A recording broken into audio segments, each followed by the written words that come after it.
Namaskar.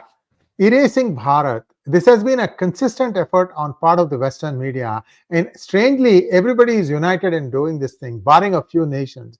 And as we take a look at how this has been achieved, accomplished, and continues to haunt us, what should the Bharatiya do? It doesn't matter where you are, and at heart, we are all Bharatiyas. I have a good friend of mine, Kumar Bala, who lives in the United Kingdom, and he has put together this brilliant presentation. Take a look at it. Let's first invite Kumarji. Kumarji, namaskar and welcome to P Guru's channel. Namaskaram, Shriji. It's always a pleasure to be on P Gurus. Thank you so much, Kumar, and I really applaud you for putting together this presentation. So go ahead, and the floor is yours. Thanks, Shriji. As you know, I've been sort of speaking to you about the impact of language and how it subconsciously affects how we view the world. If you look at most confident civilizations like the Chinese or the Russian, the British or the Americans, they have a good definition of who they are and they project it outside their own sphere of influence through the language that they use. Unfortunately for Indians, we for long have been forced to accept the language of the foreigner on describing who we are. By constantly using the language that they have chosen for us, we are undermining our own civilizational ethos and our own self-image, right? Like, so I took three examples and I would like to go through those three examples and discuss how it impacts the way we look at ourselves and the way the world looks at us, right? Like, to give you an example, Germany calls itself Deutschland. And if you look at the internet domain name for Germany, it's .de. And if you look at their number plates, it always has D in it. Like the European number plates have the nation code on it, and which is always D. So no matter what other people call them, the English-speaking world calls them Germany, the French-speaking world calls them Alemania, but they themselves see themselves as Deutschland. And that is the level of self-confidence that they have. And I would like the Bharatiyas and the people of Bharat to have the same level of confidence to identify who ourselves are, not just internally, but also be able to project that to the external world, right? So let's have a look at some of the ways in which we've been forced to accept the language of the foreigner over the language of the indigenous, right? So it's really important that we understand why language matters, why words matter, right? The most famous one at the moment is the tug of war between Mexico and America, where Donald Trump called it the Gulf of America. That shows a strong, confident, muscular foreign policy that the current administration in the United States want to project, right? So that sets a good example of what we should be doing as well, like looking into ourselves to figure out what is the right terminology that we would have to call ourselves, right? So by constantly using the name that's given to us by others outside of the landmass, we are forced to accept their narrative, right? To begin with, how did our ancestors see? We've always seen ourselves as the people of the land of seven rivers, right? Like of the Sindhu. From the river Sindhu, most of our identity is defined. Even our religion, Hindu, comes from the Persian pronunciation of the word Sindhu, and the name India is, of course, the pronunciation of Hindu by the Greeks and the Romans, which effectively becomes India, and that is what we call ourselves.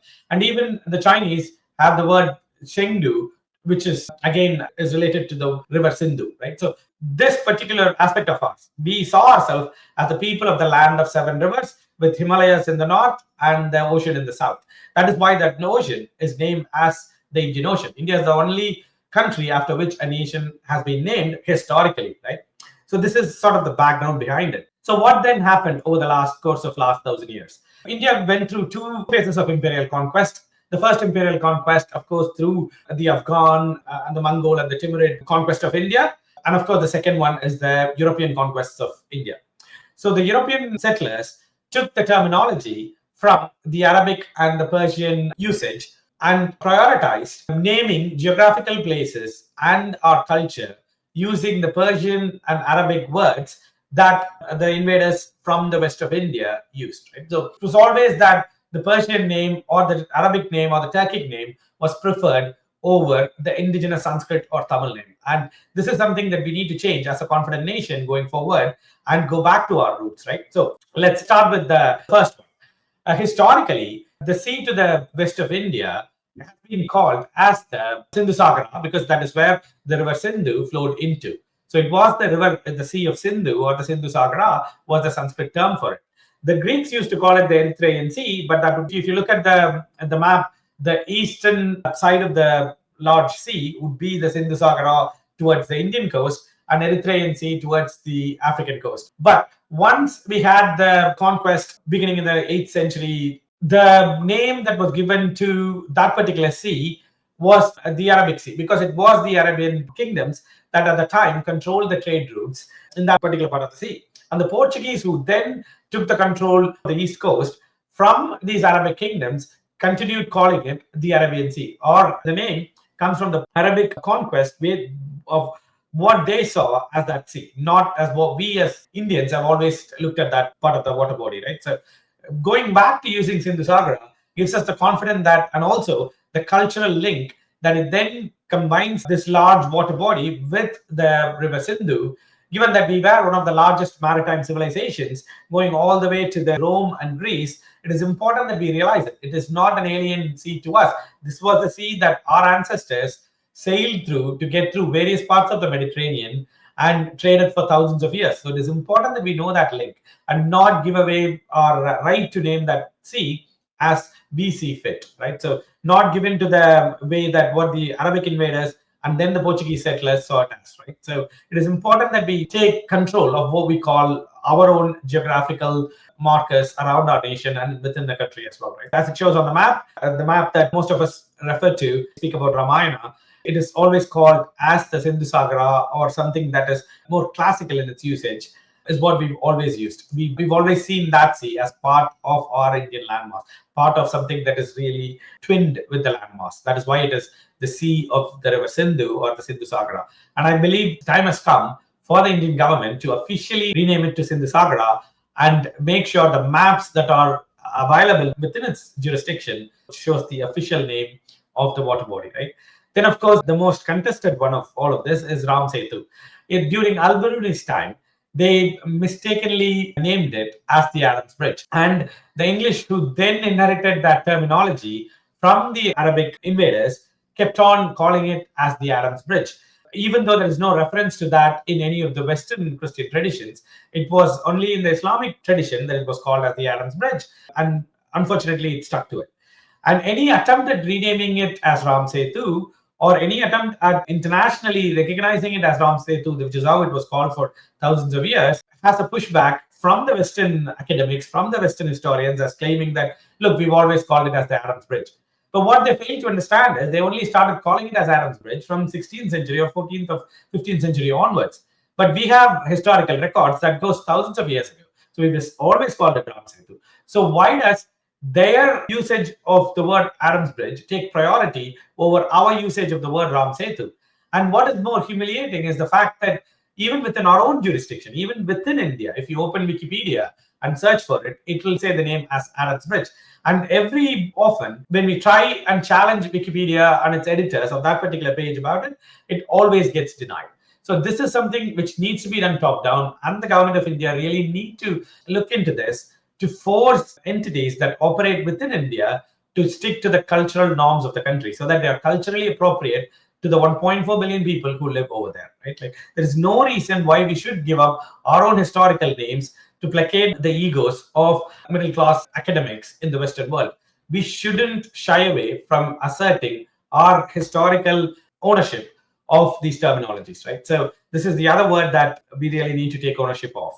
And of course, you can see on the map of the Ramayana where it's clearly marked as Ram Setu. And last but not least, this one has been like bugging me forever. And it is more of an American problem than a global problem. And I'm increasingly seeing more and more American Indians and Indians who've been influenced by the American culture use the term South Asia. There's so much wrong with the term South Asia, I don't even know where to start. For one, it is not South Asia. If the southern part of Asia would be Papua New Guinea and Indonesia, we are not the southern tip of Asia by any means. So calling our landmass South Asia is geographically wrong. And number two, the term South Asia is something that the American academics and the American State Department made up in the 1960s to placate the egos of our neighbor to the west. They didn't want to be associated with the term Indian subcontinent, so they had to come up with a geographical term, and that's how we ended up with South Asia. Historically, that has never been used up until, let's say, 18th or 19th century, where it was rarely used. And in the middle of 20th century, suddenly the Americans start using it, and now everybody is sort of joining the bandwagon. It is less so in the United Kingdom than it is in the US, mainly because United Kingdom has a much better record keeping and historical association with the Indian subcontinent. How could you call the landmass that is above the Indian Ocean as anything other than the Indian subcontinent? It is in the name. It is the continent that is above the Indian Ocean. It ought to be the Indian subcontinent, right? And the reason why the Americans use this neutral term is somehow they think that that will be palatable to some of our neighbors, right? So that makes no sense whatsoever. To sort of run through a thought experiment, assuming that Scotland gets independence in the next decades or so, what would Europeans want to call these islands? Will they stop being British islands because Scotland is no longer part of Britain? Will they come up with some fancy name as West European Islets? And would the British accept that? Would the Irish accept that? Would anyone else around the world accept renaming the British Islands as anything other than the British Islands, right? So why should we accept renaming the Indian subcontinent as anything other than that? It ought to be the Indian subcontinent, and the people who come from there are the people of the Indian subcontinent. Using the term South Asia has become more and more prevalent, and I've even seen Sriji use it a couple of times. That's why I've been bugging him about this particular term. I think if we go down this route, eventually we will end up losing all our identity, and the way we see ourselves would be through the lens of what the rest of the world tries to force it upon us, right? We should have that sort of muscular sense of who we are and the sense of identity, like how the Chinese and the Russians and the Germans and the Brits and the French see themselves as, right? So they are confident civilizations and they have historical records of what terminologies they use and they stick to it. And we should do the same. It is both historically and academically the right thing to do. So what I'm asking Indians, particularly Indians in the US and Indians across the world, is to stop using the word South Asian. Every time somebody uses the word South Asia or South Asian, challenge them and say there is no such thing as South Asia. South Asia is a made-up thing, similar to what a West European island would be instead of British islands. Sorry, go ahead, Sriji. You had a question. Kumar, a couple of things. First is use of the word South Asia was deliberate. The reason I wanted to do that in that particular monologue, because I don't do that normally, I just did it for that one specific one, is because of the hyphenation that the Trump administration has been trying to do to somehow equate Pakistan and India as being more or less equal.